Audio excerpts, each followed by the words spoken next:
Om Ajnana-timirandasya Jnananjana-shalakaya Chakshurunmilitam Yena Tasmai Shri Gurave Namah.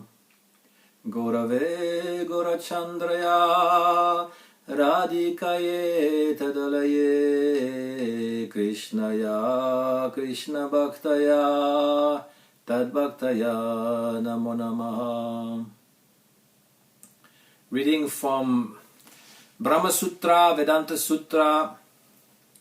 It is still the second sutra of the first chapter, first part, first chapter, but with the commentary of Srimad Bhagavatam. Srimad Bhagavatam begins with the second sutra of Vedanta, Janmadi, asya, yatah, dvayaditarata shateshu abhigyaswarat, tene brahma hridaya dikabaye muyanti sat suraya, tejobarim nidam yatavinimayo yatra trisargo mrisha, damna svena sada nirastakuakam satyam param dimai. Let us meditate on this supreme reality from whom this universe springs up, in whom it abides, and into whom it returns. He is in all beings and is distinct from all beings. He is self-conscious and self-effulgent, and he revealed the Vedas to Brahma. Even the gods and the sages are perplexed by this illusory representation, even as sunlight, which is made up of fire, is mistaken for water in a mirage, water for earth and earth for water. Only because of him does the world, temporarily manifested by the reactions of the three modes of nature, appears real, although it is in fact unreal. As for him, he is always aloof, and he dispels the illusion by his own brightness. So this world is not a product of nature. The modern science says that the world is self-created, doesn't need a creator. It's self-manifested. And similarly in Sankhya, in the atheistic Sankhya philosophy, this world is self-manifested and is eternal. It doesn't destroy itself. And but this Srimad Bhagavatam gave also its explanation on Janmadi asya yatah. Actually, this is a conscious being. Abhigya means consciousness, conscious, and swarat, independent. It qualifies a person, Nara, Narayana. He's the person who is actually the shelter of all men. Adikabaye tenebrahma rida ya adikabaye. Adikavi, the first poet, the first sage is Brahma. He revealed to him the Veda. The Mimamsaka, they are saying that this world is eternal and Veda is eternal. I said previously Sankhya, but it's actually the Mimamsaka. Sankhya said that the world is created and destroyed, but Mimamsaka saying that the world is eternal, Veda is eternal. But actually, Veda is eternal, sometimes manifested and sometimes not manifested, as the world, sometimes manifested and sometimes unmanifested. Shripad Shankaracharya, he's saying that the world is unreal, only Brahman is real. Brahma Satyam Jagat Mithya. Mithya, Amricha here, it says almost real, not real. That only Brahman is Satya. Tejo Bari Mridam Yata Trimayo Yata Vinimayo Yatra Trisargo Mrisha. Just as on a hot day on the earth, one see the waves of heat, which is like fire, that resemble water. So the earth and the water and the fire are mistaken to be water, and this water doesn't exist. Similarly, this world appears to be real, but is not real. Of course, this Trisargo Mrisha, this three planetary system, is Amrisha, unreal or almost factual, as Srila Prabhupada translates in his translation. It means that it is temporary. It doesn't mean that it doesn't have any substance. It doesn't mean that it has no reality. But that reality being temporary is also makes it unreal. For example, if you think of your life when you were young, this is gone. It doesn't exist anymore. It was true when you were living it, but today it's unreal. And today our existence in the body, I'm speaking, our experiences in life in 2 years from now, 10 years from now, will appear to be unreal as a dream. Srila Prabhupada explains also that in the desert, when one is very thirsty, there's no water, but one sees the heat waves and mistake those waves to be water on the sand, reflection. It doesn't mean that water doesn't exist somewhere else. Otherwise, how could we think of water, of something that doesn't exist at all? But the water in the desert is not real. So similarly, there is reality, but that reality is actually somewhere else. Sripad Sridhar Swami, he has written a commentary on Srimad Bhagavatam called Bhavarta Deepika. And this commentary was, as told by Sriman Mahaprabhu, Chaitanya Mahaprabhu, is perfect commentary. According to Srila Jiva Goswami Pad, some of the explanation of Sridhar Swami should not be taken as it is because it has some Mayavad touch. Why?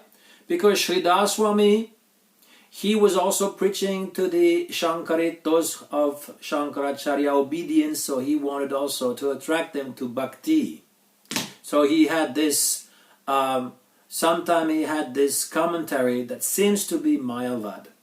So Sripad Sridhar Swami, in the commentary on this first verse, is saying that the last three words, Satyam Param Dhimahi, actually describes the Swarupa Lakshana of Brahman.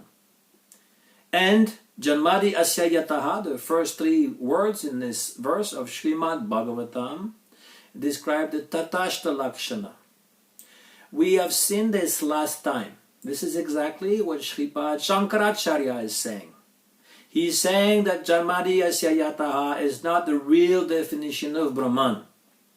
And he contradicts what the Sutrakara is saying. Sutrakara means one who wrote the Sutra, meaning Sripad Badarayan, that is his name in Vedanta Sutra, but we know also him as Sripad Vyasadev. So, and Srila Shukadev Goswami as Badarayani, the son of Badarayan, that's in the Srimad Bhagavatam.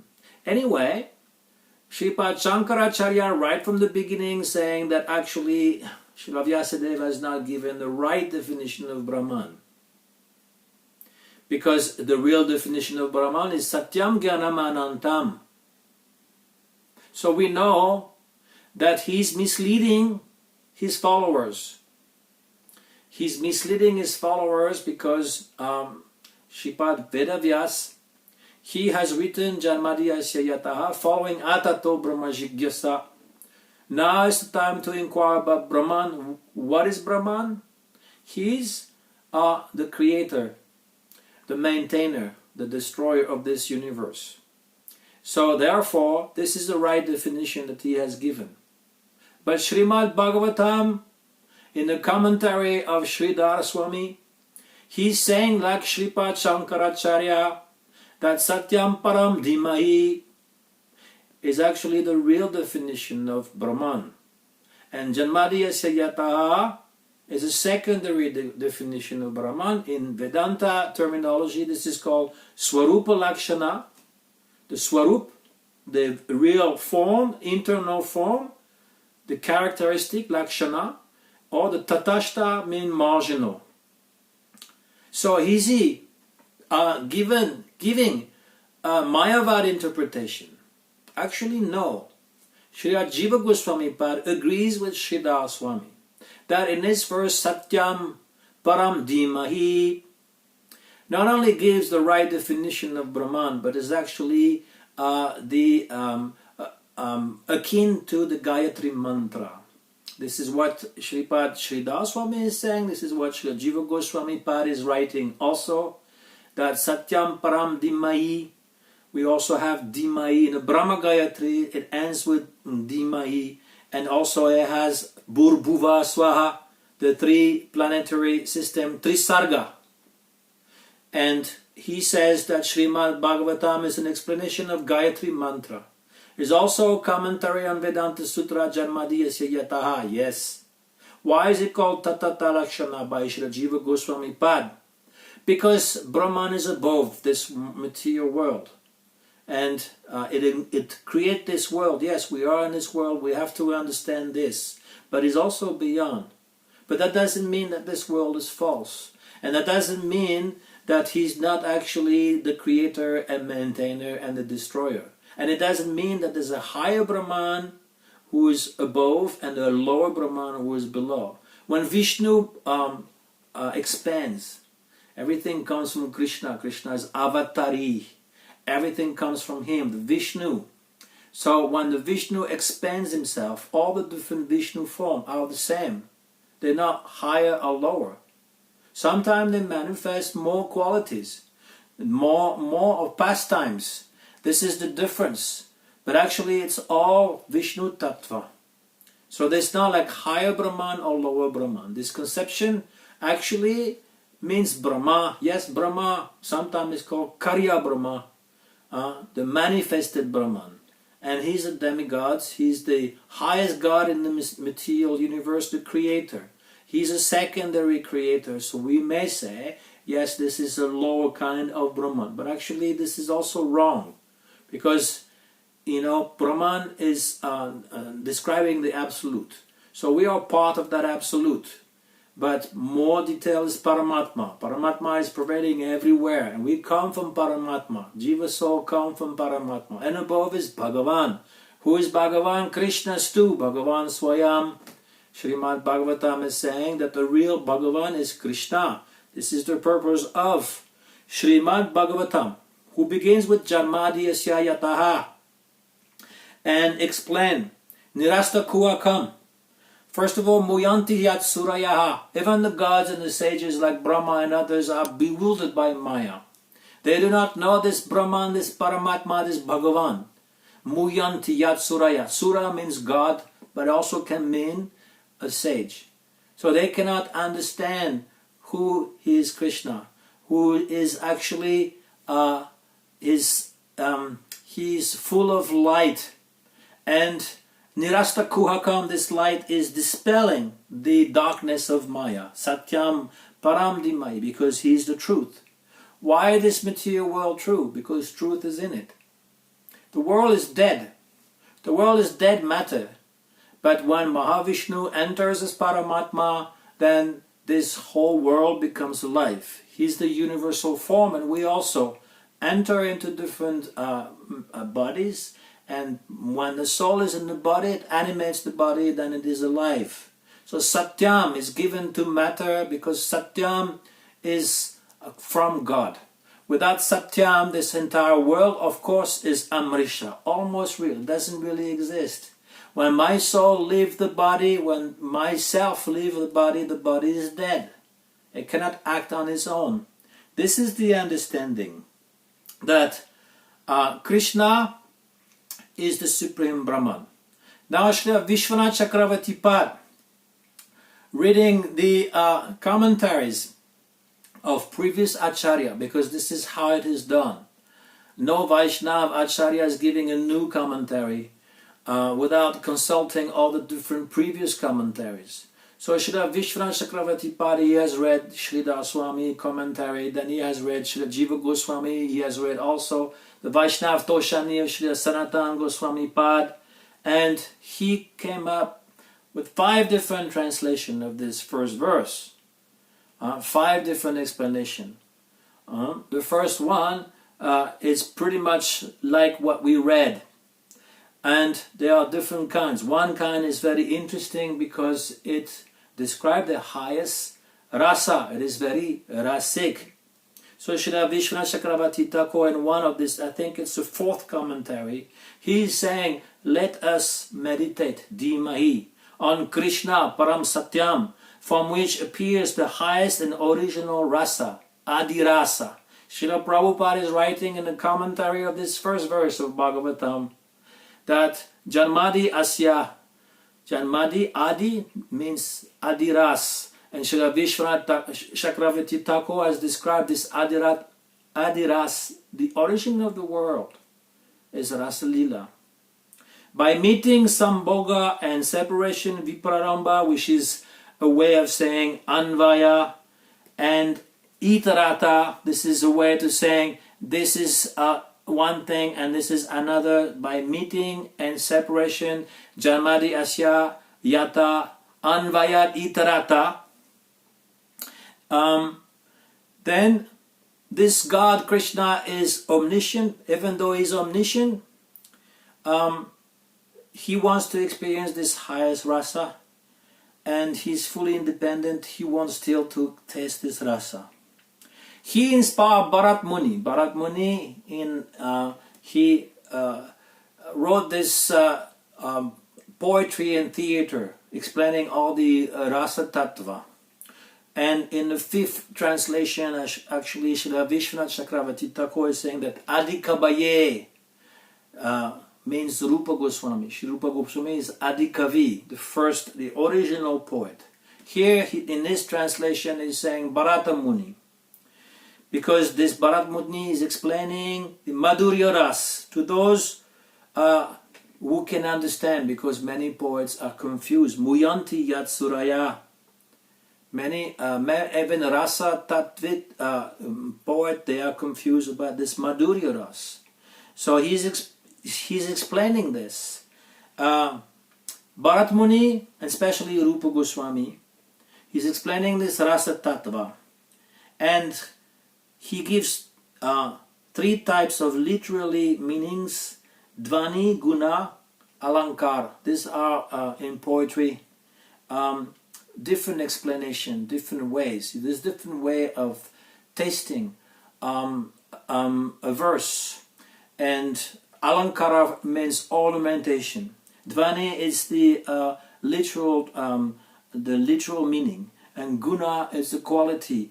Anyway, we'll see this later on. But this rasa, Srila Visvanath Chakravarti Thakur is saying these rasa are not false. Amrisha, because we translate Amrisha meaning almost factual or an appearance, but actually we can say Amrisha, Mrisha false, Mrisha, they are not false, because like this rasa of the world, the rasa of the world are false, like Romeo and Juliet, for example.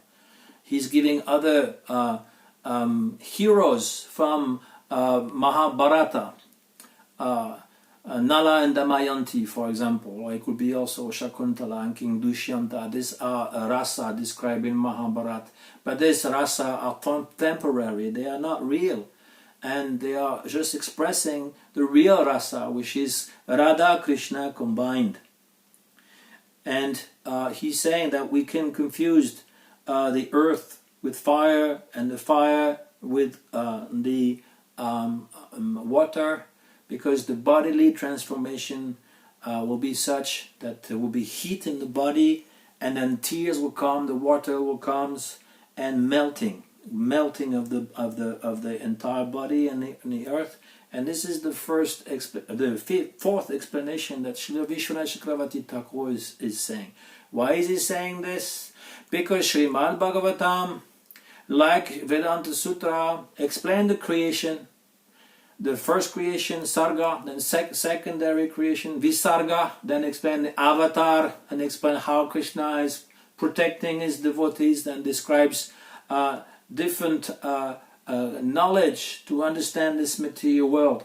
And in the 10th canto, which is considered to be the face of Krishna, then he's starting describing Krishna in Braja Bhumi, in Vrindavan, with the different pastimes he has with Mother Yashoda and the father Nanda Maharaj, and then growing up like this, different ages until he comes and he starts playing the flute at the dead of night, and then the gopi hear this flute and they all run to see him. This Adi Rasa, this is the peak of this Srimad Bhagavatam, the most secret, that usually people go directly read this, but actually Srila Prabhupada said first you read the first verse, Janmadi asya yatah vayadi tarata shateshu abhigya swarat, and so on. And all the 9th canto before you can read and understand the highest relationship or rasa between Radha and Krishna. So this also in Vedanta Sutra, it begins also with explaining what is Brahman, who is Brahman, the qualities that are positive, the qualities that are negative, how to understand through Shastra. This is the following sutra. And then in the 2nd chapter, it describes the soul. What is the soul? The soul is eternal and is always related to Brahman and doesn't die. And then in the 3rd chapter, it gives, now that Sambandha has been described, it gives the Abhideya, what is the method by which we can worship Brahman. So one method is the chanting of Om. But Srila Bharadev Vidyabhushana is explaining how we should have an Ishta Devata, that we should be one pointed to one form of Krishna. And highest is Radha Krishna. And there's 2 kinds of bhakti. There's sadhana bhakti and raganuga bhakti. And ultimately in the 4th chapter, which is called Phala, in Vedanta Sutra, then it describes the ultimate goal. And the ultimate goal is Prema Bhakti. And this is described by Srila Bharadev Vidyabhushana Prabhu, and it's described also by all the other Acharya in different books, and especially in Srimad Bhagavatam, which is the cream of all Shastra, and which describe rasa tattva, adiras, beginning with this verse. So this is a very important verse. Panchakarpa tarubhyacha kripasindhu bhyaivacha patitaram pavanebhyo vaishnavebhyo namo namaha.